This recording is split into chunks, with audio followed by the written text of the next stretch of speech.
of all time. But playing against him and MJ, I think for me, it's MJ all day long, only because how I played against him. And, MJ just had everything, from mid-range to three-point to post-up game, and he could score and dominate in each position. LeBron is dominant. LeBron could do so many things on the floor. Do you think LeBron's a better all-around player than Jordan?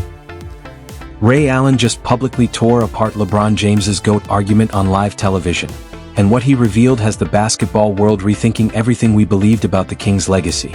This is the same former teammate who hit one of the most clutch shots in finals history, the moment that helped preserve LeBron's career narrative. Now he's flipped the script and dropped a brutally honest take about what it was really like playing alongside him. And believe me, what he said goes far beyond the game. This isn't just a basketball debate anymore. It's about loyalty, ego, and the hidden price of chasing greatness. What unfolded on that TV set in January 2025 wasn't a casual hot take. It was a deliberate takedown of the legacy LeBron has spent 2 decades building, delivered by the one person who had every reason to keep quiet. Also, let me throw something else out there about LeBron. I'm curious what you think about this, because this has never truly happened before.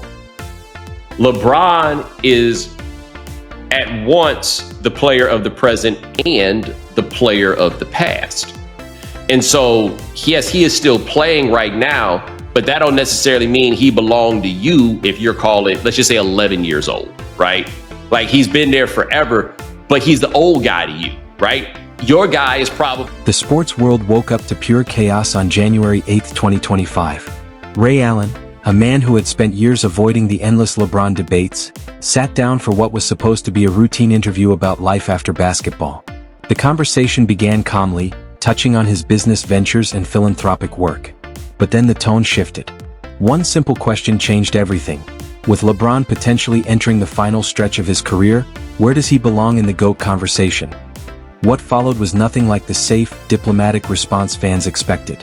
Ray leaned forward, locked eyes with the camera, and delivered a statement that instantly sent shockwaves across the globe. There was no hedging, no "everyone's great in their own era" explanation. He went straight to the point. He spoke about the difference between playing with a true leader and playing with someone who only believes they are one. He said that when you share the court with a real GOAT, you never question intentions. You never wonder who will take the blame when things fall apart. There's just trust. And that trust, he said, is what separates the greatest ever from those who are merely elite. The studio froze. The panel sat in stunned silence as producers scrambled behind the scenes. This wasn't planned. This wasn't part of the rundown. And Ray wasn't finished. He went on to say that statistics never reveal what really happens behind closed doors. They don't show who gets praised after wins, who gets blamed after losses, or the politics that shape a legacy. They don't expose how some players rise by standing on the sacrifices of others, while making sure those same people are forgotten. Within minutes, the internet exploded. Ray Allen's name shot to #1 on global trending lists. The clip spread at lightning speed. ESPN cut into regular programming. Every major sports voice rushed to give an opinion. But this moment felt different from every other LeBron controversy. Ray Allen wasn't an outsider chasing headlines. He was there. He was in the locker room. He hit the shot that helped secure LeBron's second championship. He knew the reality behind the highlight reels.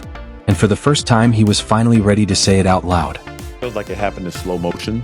That played it. Yeah, I mean, I watched the ball, even as I think about it now, I watched the ball, and it just kind of, it was like a real movie. It happened in slow motion, and I swear, it didn't feel like I did anything with it.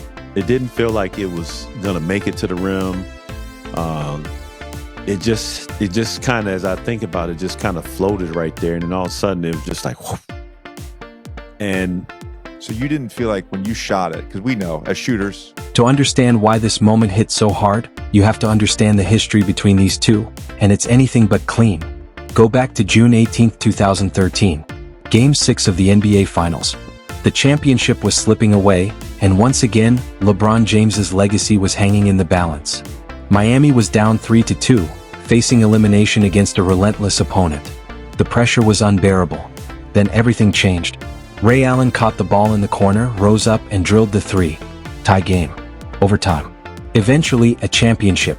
That shot didn't just save a season, it saved LeBron's narrative. Without it, he's sitting on one title at that point in his career, and the "can't win when it matters" label becomes permanent. Ray Allen didn't just help LeBron win a ring, he arguably kept his GOAT case alive. But this is where the story turns complicated. After that title run, Ray made a decision LeBron never truly forgave. He left. He chose to continue his career elsewhere, chasing one more ring and one more chapter. From that moment on, the relationship went ice cold. LeBron didn't just distance himself, he erased Ray. No invitations to team reunions. No appearances at championship anniversary events. When Wade and Bosh reminisced about the glory days, LeBron would go silent the moment Ray's name came up. Around the league, everyone noticed. It wasn't subtle. It was personal. And to many, it felt petty. Then came the Hall of Fame induction. Ray Allen thanked his coaches, his Celtics teammates, and his family. But when it came to his time in Miami, the gratitude was selective. LeBron's name was never mentioned, not once. The internet erupted. How do you leave out the star you won 2 championships with? The backlash was instant. Ray is bitter. Ray is jealous. Ray is a snake. But what if the silence wasn't about jealousy at all? What if it was about something deeper, something Ray wasn't ready to say yet? For years he kept things professional. He did interviews. He avoided controversy. When asked about LeBron, he stuck to safe answers. We won together. That's what matters. Nothing explosive. Nothing revealing. Until January 2025. Until something shifted. Until Ray Allen decided that telling the truth mattered more than keeping the peace. LeBron is your GOAT. Other than the argument of longevity, what you got? Longevity is not just an other than longevity. Longevity is part of the conversation. There are many people who have done things for a long time.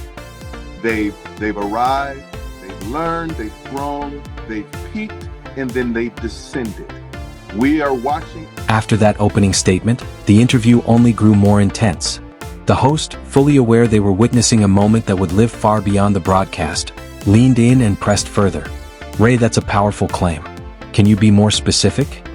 Ray didn't hesitate. He explained that he had played with Kevin Garnett, Paul Pierce, and under Doc Rivers, an environment in Boston built on collective success. Everyone was pushed to be great, not for individual legacy but for the team. Garnett demanded excellence, but his fire came from wanting his teammates to shine, not from a need to elevate himself above everyone else. Ray paused before continuing, carefully choosing his words. Miami, he said, felt different. There was a system, and that system revolved around a single narrative. Everything flowed through one person's greatness. Everyone else was cast as a supporting role in someone else's story.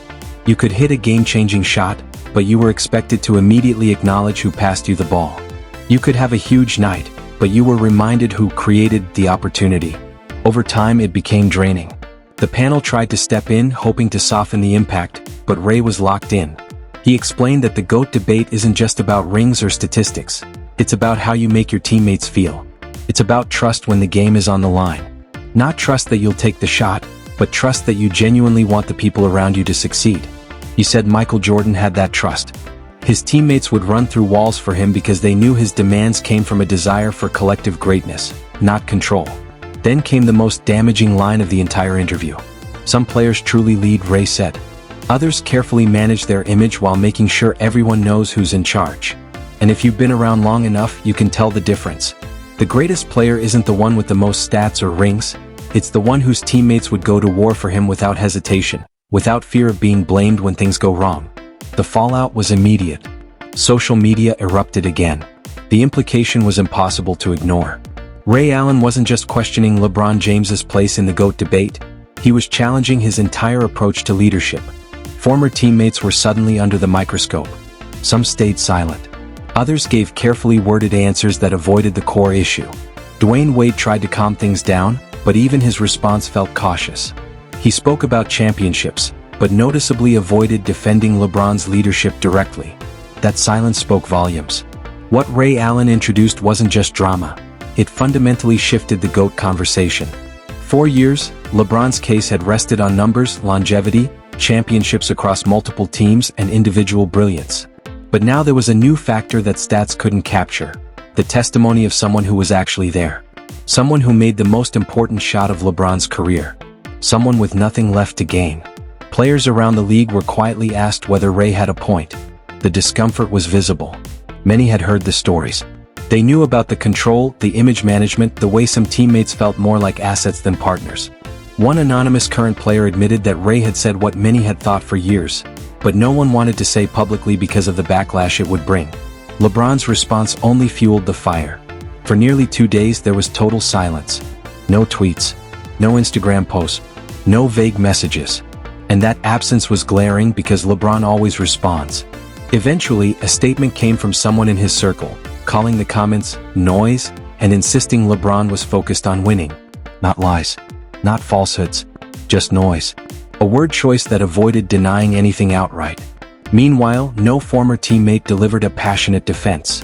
No one stood up and said Ray was completely wrong. The strongest response anyone could muster was the familiar refrain, "We won championships together." Fans rushed to discredit Ray, calling him jealous or bitter. But none of those attacks actually addressed what he said. And that's what made this moment different. Ray Allen isn't a talking head or a podcast personality chasing clicks. He's a Hall of Famer, a champion, a man whose shot helped define LeBron's legacy. Is Ray completely unbiased? Probably not. Old wounds are clearly part of this story. Being iced out after leaving Miami hurt. The Hall of Fame silence hurt. But that doesn't automatically make him wrong. In fact, much of what he described aligns with patterns seen throughout LeBron's career. Fractured relationships, carefully controlled narratives, and former teammates quietly drifting away. Legacy isn't just built on points and trophies. It's built on how you treat the people who helped you succeed. And that's something you can't fix with another season or another ring. You can't rewrite how people felt. You can't erase lived experiences once they're spoken out loud. Ray Allen didn't just share an opinion. He added a moral dimension to the GOAT debate. It's no longer only about who was better, it's about who people would actually want to play with. And that's a question LeBron may not win as easily. This interview will be replayed for years. Every GOAT debate will now carry this testimony with it. Every replay of that 2013 Corner 3 will come with the knowledge of what the man who made it truly felt. That's the legacy impact. That's why this moment matters. And that's why the silence from LeBron's camp spoke louder than any rebuttal ever could. So now the question is simple. If you were building a team, would you choose the player with the greatest numbers? Or the one whose teammates would follow him anywhere without hesitation? Ray Allen just forced the basketball world to confront that question honestly. And the answer may change everything.